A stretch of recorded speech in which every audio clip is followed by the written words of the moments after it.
Hey, gang, man. Spill the tea, Yo, TV, quarantine editions quarantine in the house. in the building, man. I got my homie, artist, and producer friend. Okay, Big Papito. So, man.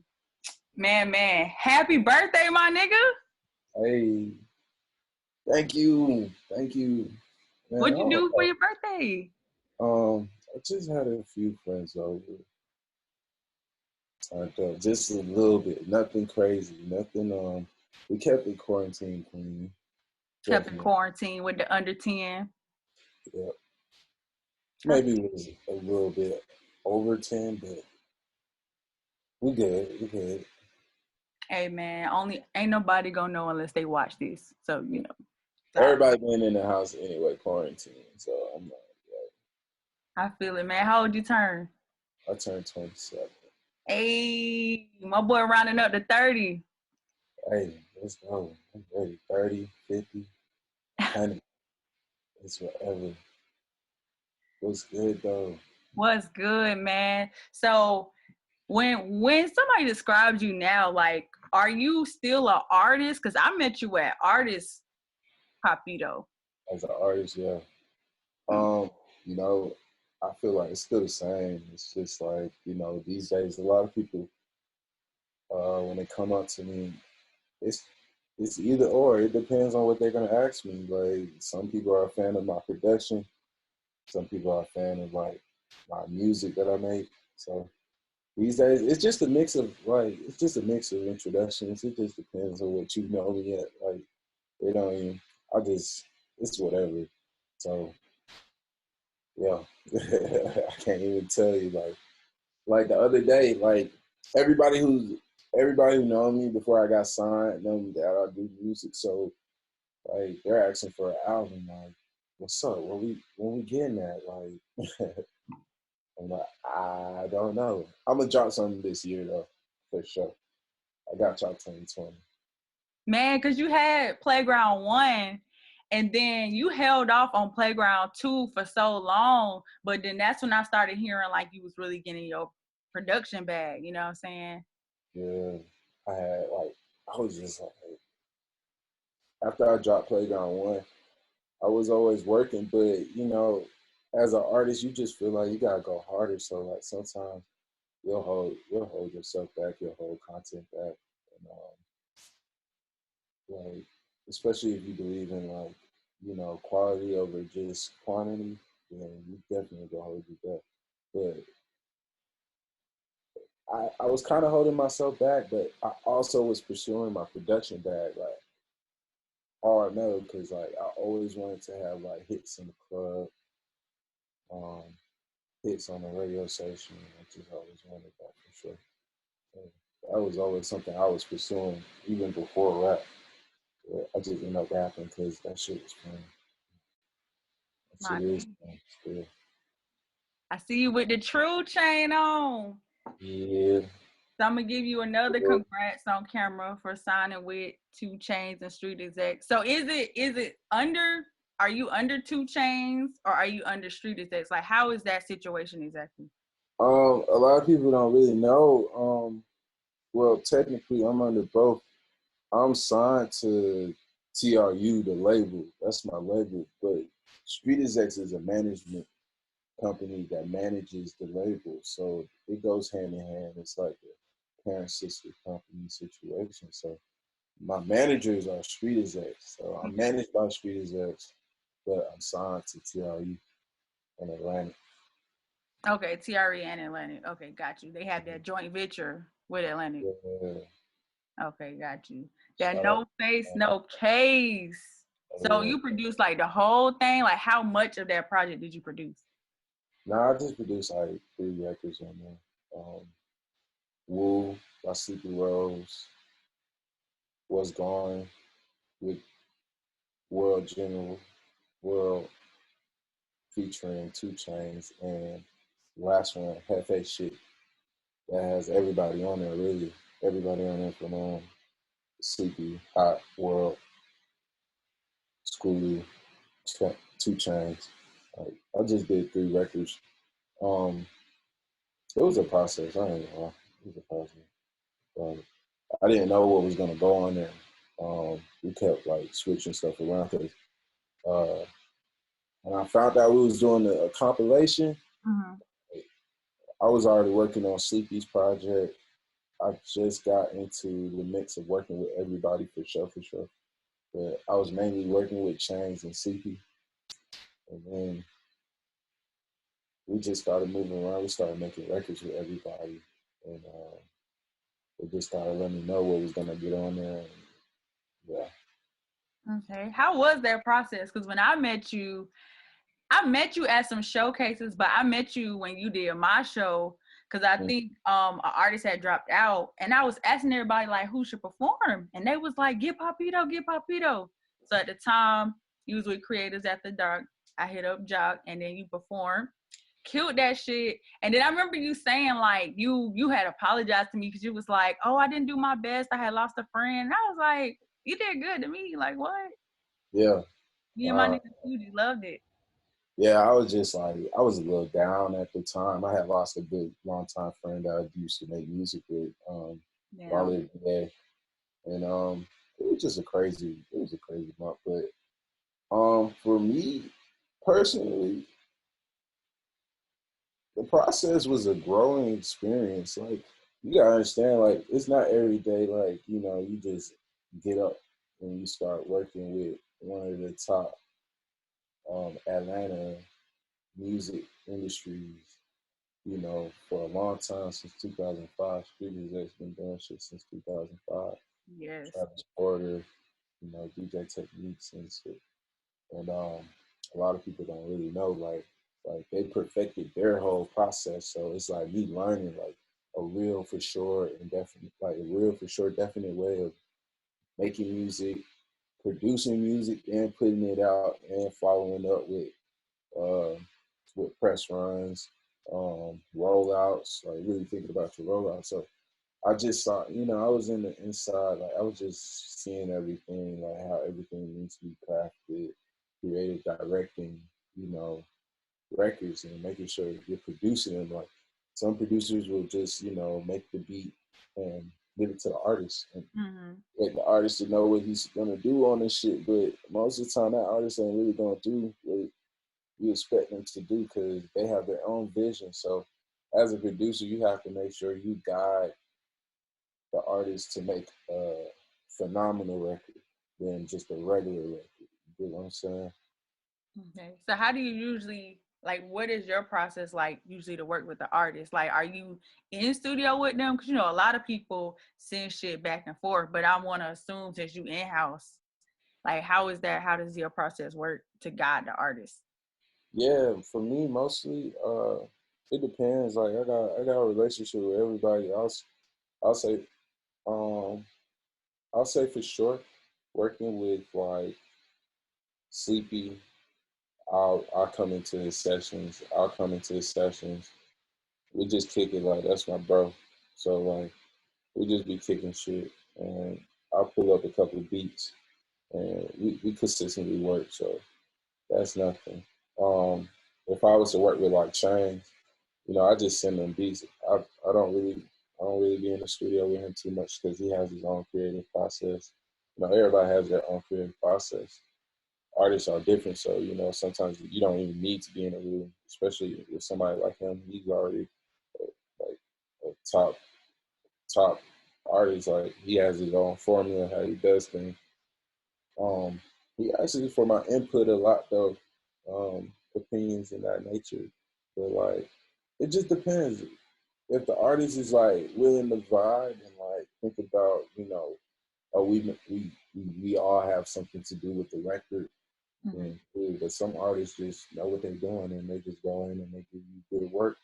Some artists don't know, they just gonna try and it might come out good, and then some artists just might not even pick a beat, you know what I'm saying? So it's just like you just gotta deal with it.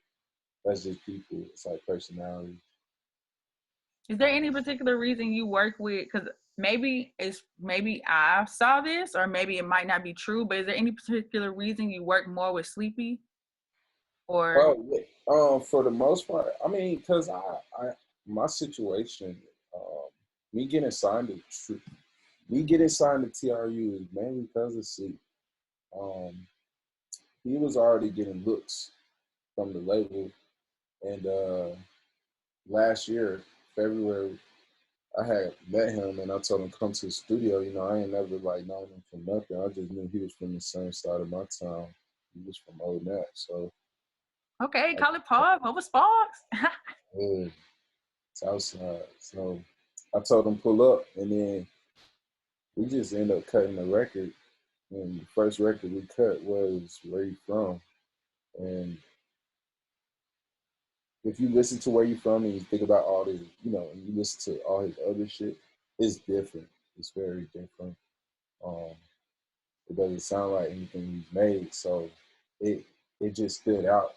He shot a video to it immediately, and after he shot the video, I remember like 2 weeks later he told me, yeah, you know, 2Chainz trying to sign me and whatnot. And I was like, shit, that's hard. I told him, you know, he already knew what to do. I ain't have to tell him that. And then, you know, a couple of like just like same time last year actually, like a day after my birthday, he calls me. He's like, yeah, Change when you know, wants you to come up here and you know, add you to the team and whatnot. And I was like, let's do it. Okay. But I work with Sleep. We just got good chemistry because like we just got like we the new age. Like our music is more different. Like you know, if you heard Wu, you know, it's different. It's just you know, I want to say that's the first song I heard from him.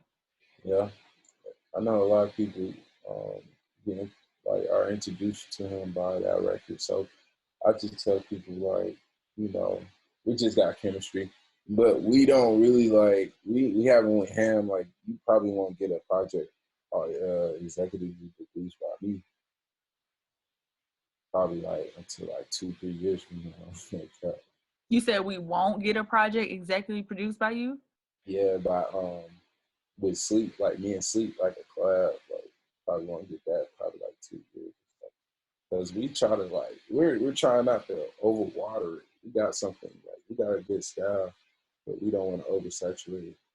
We just been hitting it on the head, real smart, like playing, you know, playing it smart, not I got you. exhausting. Okay, that Yeah, makes sense. Like to not oversaturate the sound, you got to give people bits and pieces, and you know, make it last.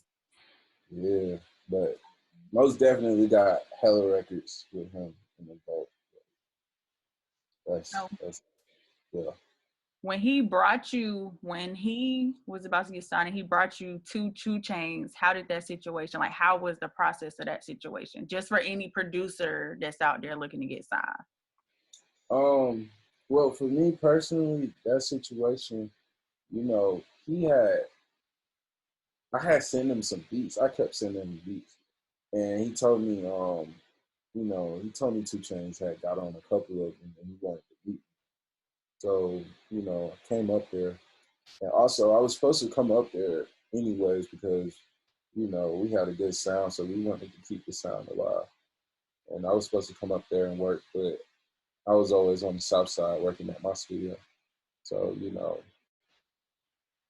he called me up there. I came up there, we worked. I met Chains for the first time, and we talked for a little bit. And we just talked about just a couple of cool shit. You know, telling him, you know, from the south side, from the same side he from. And just, you know, we locked in. And I just kept working with Sleep. Eventually, you know, that was last year. I didn't get signed until December, so you know, I just I just worked. You know, I was just working through the whole thing. Like my situation is different. Um, Producers don't get signed a lot, you know, and when producers don't get signed, like I tell people that if you're a producer, you have to think about how many people produce and make money and they're not even signed. Yeah. Um, you have to think about, are you a producer that needs to get signed?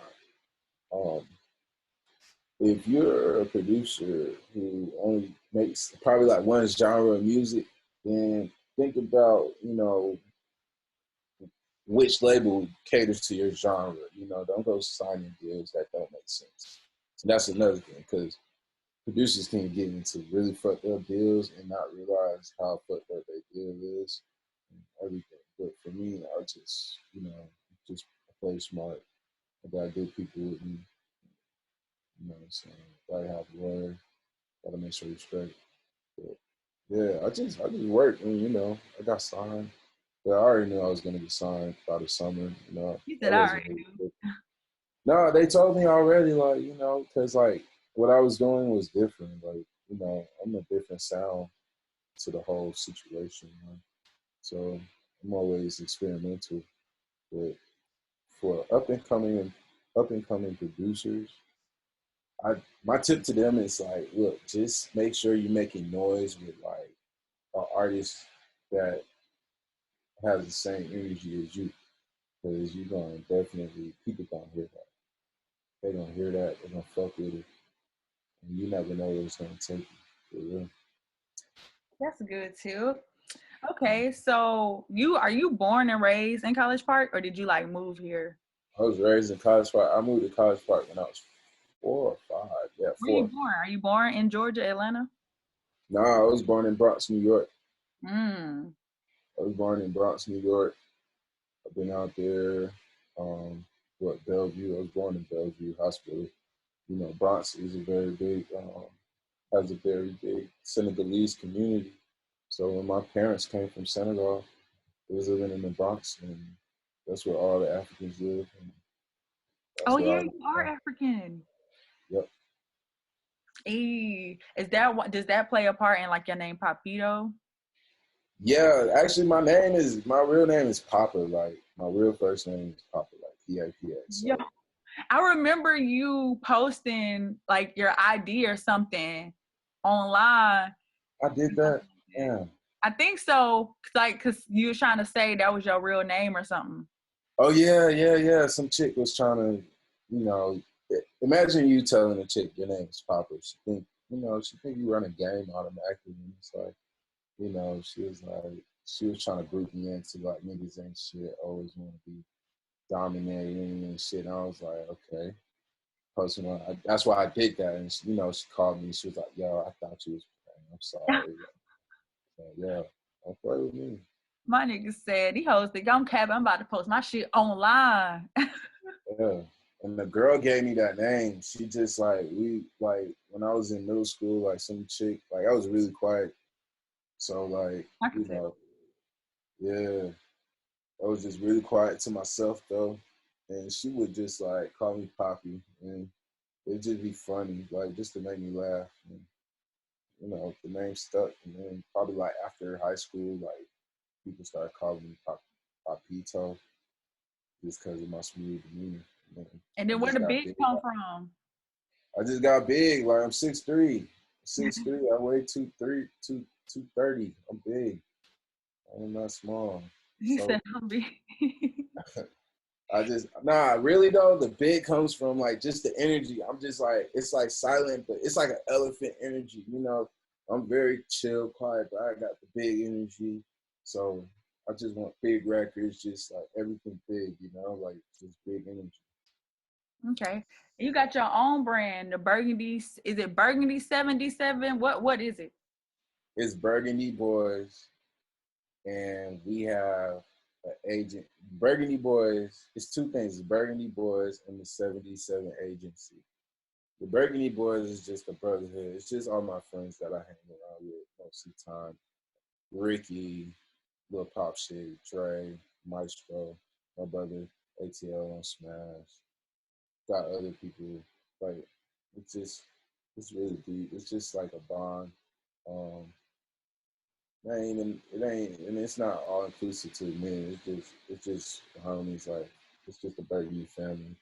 Mhm. Uh, Y'all have always have this. y'all got merch.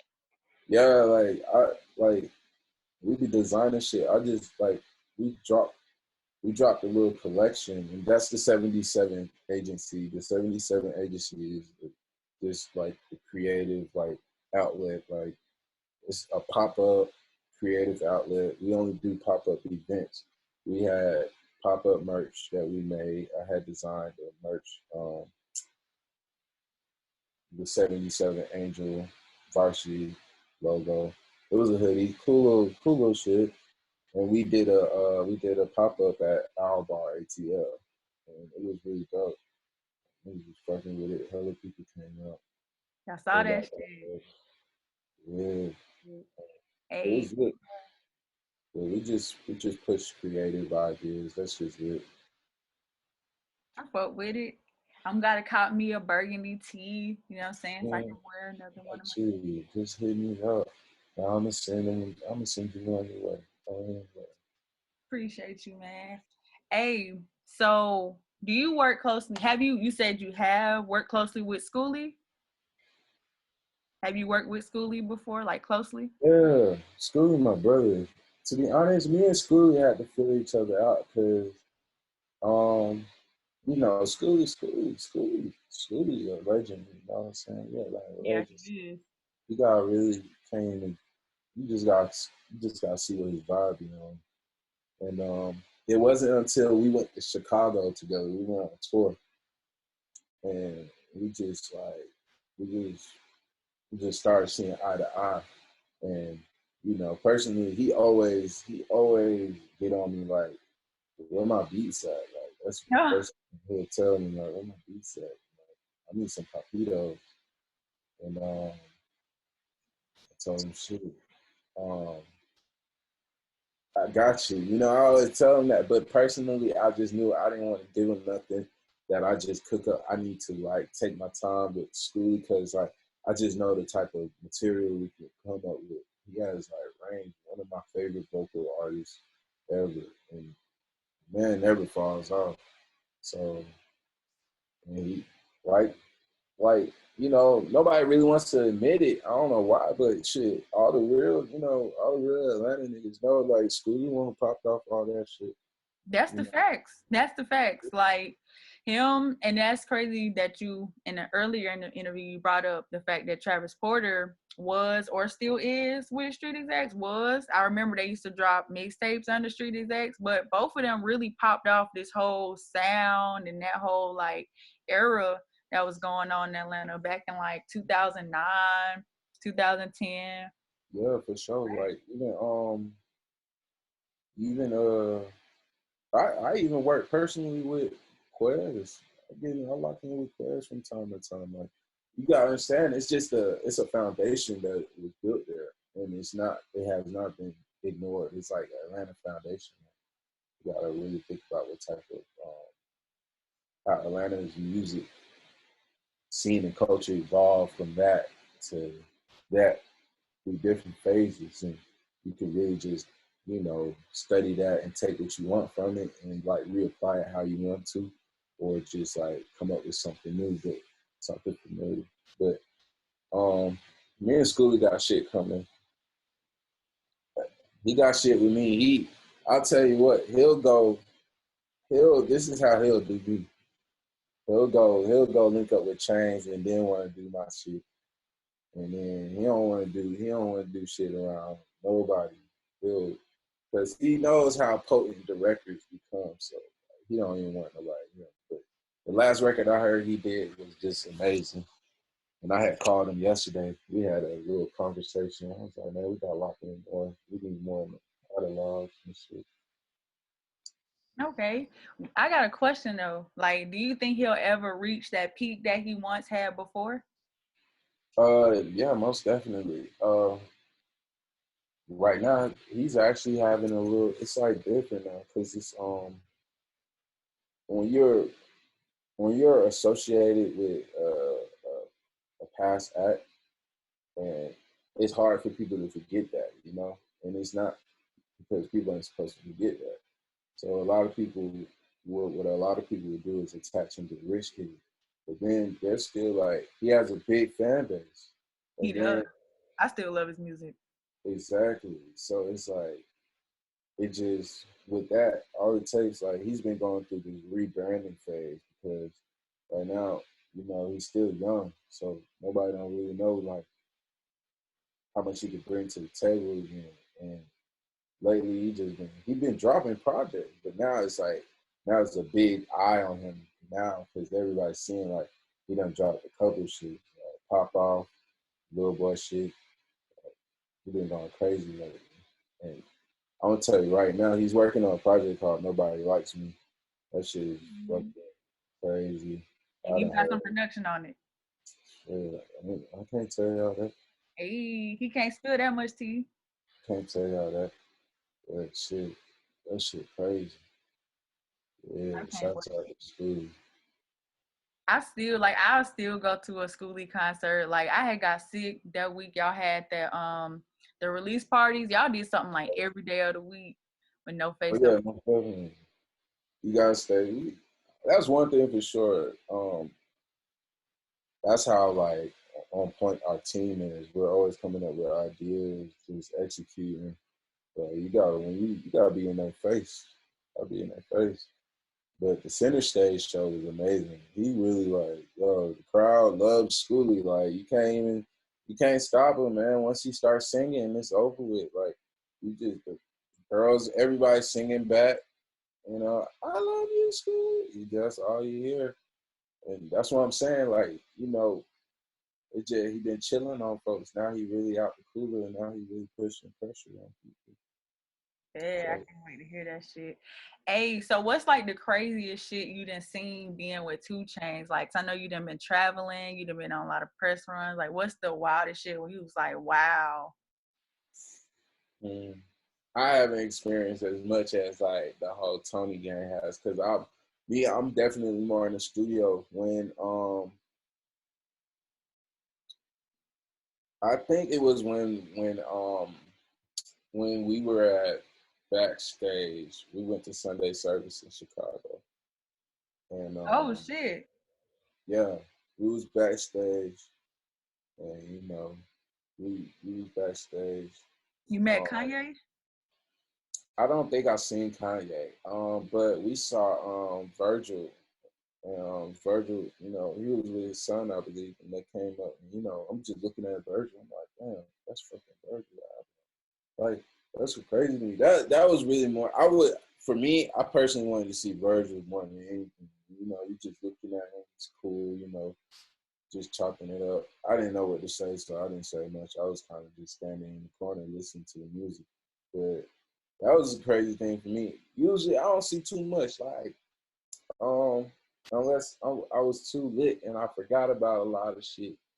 But yeah, I can't even tell you nothing too crazy. Nothing too crazy going on. I can tell you more crazy shit that'll happen, like just us on the road and shit. Okay. We ready to get into it with folks. It'd be funny. But we Y'all got be getting into it with folks. nothing like that. It's just always, you know, misunderstanding. You know, when you going across from different states to states, and people got different ways of expressing themselves. So Yeah, different personalities and backgrounds and we are understanding and comprehending. yeah, so we just like, but we be joking a lot. We be fucking around. That shit be funny. But I bet you niggas know, be throwing and shit. yeah. That just be, hey, All type of man. shit. So, okay, last question. Um, I can admit, you know, when this happened, I was in my feelings. I'm pretty sure you already know what I'm about to ask, but I just want to know because you apologize, you, Ricky, everybody apologize, but I feel like it is a conversation that needs to be had. So, Yeah. like, what started that conversation that y'all had on Twitter about everybody using artisans, or how was the tweet you were saying like everybody don't got to have a residency I there? said, no. I said that, but this is what I said, and I wasn't snubbing nobody, but I woke up that morning and I realized I just went to Artisan all week and I wasn't fulfilled. You feel me? Like, and I was like, damn. And I was like, damn. For me, I was like, okay, Artisan burnt out. I tweeted that. And I wasn't trying to say like y'all was burning that out, but for me, it was a concern of like, why is it that we only have Artisan? You know, like, why can't we get other residencies, like, other ethnics and things of that nature? Because I'm seeing, like, when I go check out other events and stuff, I'm seeing what's going on. I'm seeing who they letting people, what type of people are able to book the venues and what type of people are not. So I was just thinking, I was just like, damn, I want, because like, we in our scene. This is our scene. So it's like, I want what's better for us. I want, when you guys curate events, I believe it's because we're trying to put on an experience and show people, a good time. So, you had an event that Friday, And then Bo had an event Saturday. and I was just there. I did the weekend before. I did all 3 days there at. So I did another 3 days there, another weekend there again. And I thought about it, and I was like, damn. So I just really thought about like, and I proceeded to say that, okay, what's up with the residency situation? I don't feel like everybody should have a residency there, or everybody should. I didn't know what was the standing behind you guys in our bar.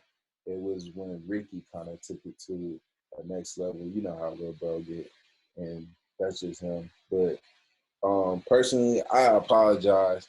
I wasn't snubbing nobody. Yeah, you're good. I was in my feelings, I guess, because like anytime somebody brings up artisans, a lot of the times my name be attached to it, but I don't think it was a situation in that case. But it was probably just me being real emotional because I really be hating when like, because artisan had been getting a lot of backlash like during that time, and it was just like, damn, like, and I had to there and shit. And to personally, because I didn't know, I only hop on Twitter like for like 5 minutes, and I'll tweet some shit and I'll just walk away from it. I know, that's just me. So I wasn't aware that Artisan has been getting backlash, like people been talking about this, and I was like, okay, if people been talking about it, then what's going on? But then I didn't know they were trying to come at you with it, and I'm like, okay, but that doesn't make sense. I mean, if Teacup was the person who popped it off, then I'm not talking about her. I'm talking about everybody else.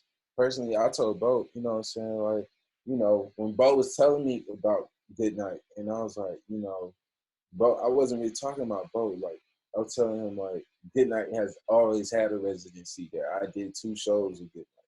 So I was just saying, like,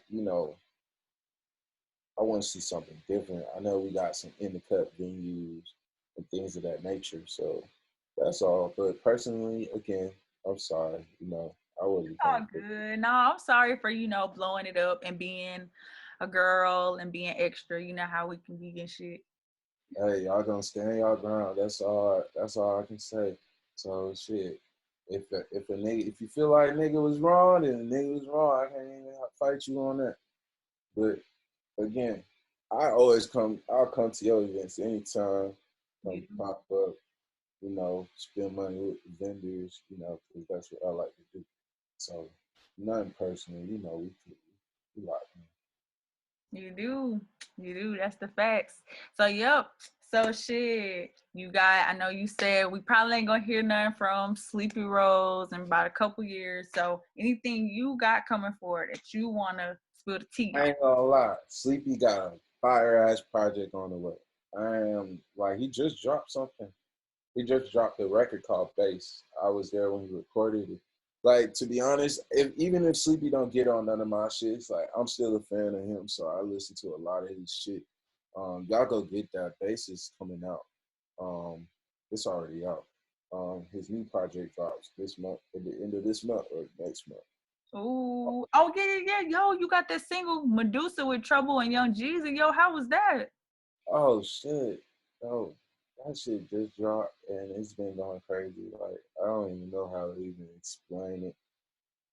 Like literally, I'll tell you how the record came about.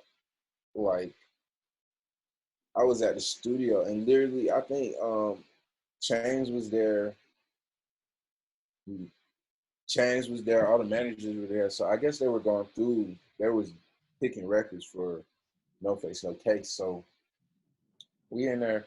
I was in the other room working with Sleep, and we just working. And next thing you know, it was like Scoob was in the building, Trouble, and they end up cutting. They end up they were working, and I had went to VR bar, and something told me to come back because I was just bored. And I came back. On my way back, my manager called me. He was like, "Come see us."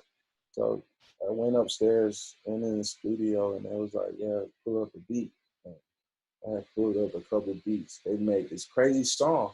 So that was that. I went home. The next day I was going around. I was at Metropolitan's and Trouble hit me in my DMs. He was like, hey, send me some beats. And I was like, all right, shit. I send them some beats. And it's crazy because like I've never been so updated on a record, and I know this record is gonna do some crazy shit because like I guess he did the record like Monday night, Saturday night, something like that.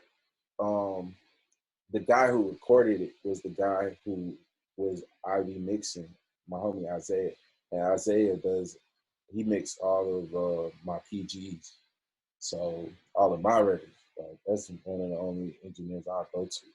So he calls me. He was like, "Bro, Trouble just did this crazy shit to your beat, man." I was like, "Oh God."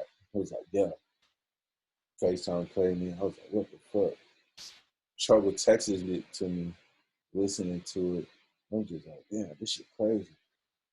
Fast forward to like last month, he called me again. He was like, "Hey, bro, you know, da, da, da, da."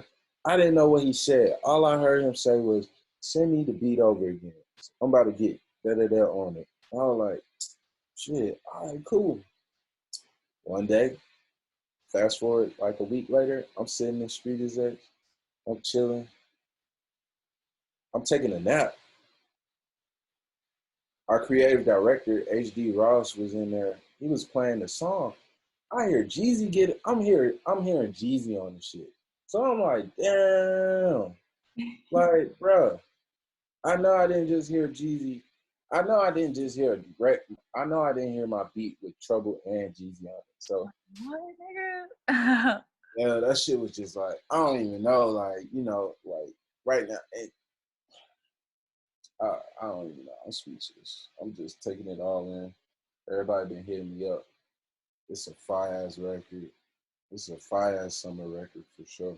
Man, I'm just so sad that like all the new songs is coming out right now. Like, man, we can't hear them in the club or how they would sound in like a kickback. You know how a lot of people would react to them. Man, it's like, damn.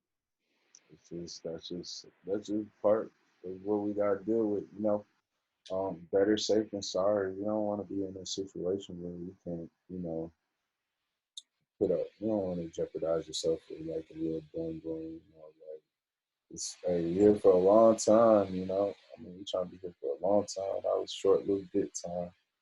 So yeah, I don't mind. I know. Hey, I know I know we're gonna be back in that bitch probably by the end of this year. You know, it's crazy shit. But most definitely, Yeah, man. I wish I could hear that in the club. I ain't gonna lie. When it dropped, I was like, damn, that nigga should be at Diamonds right now.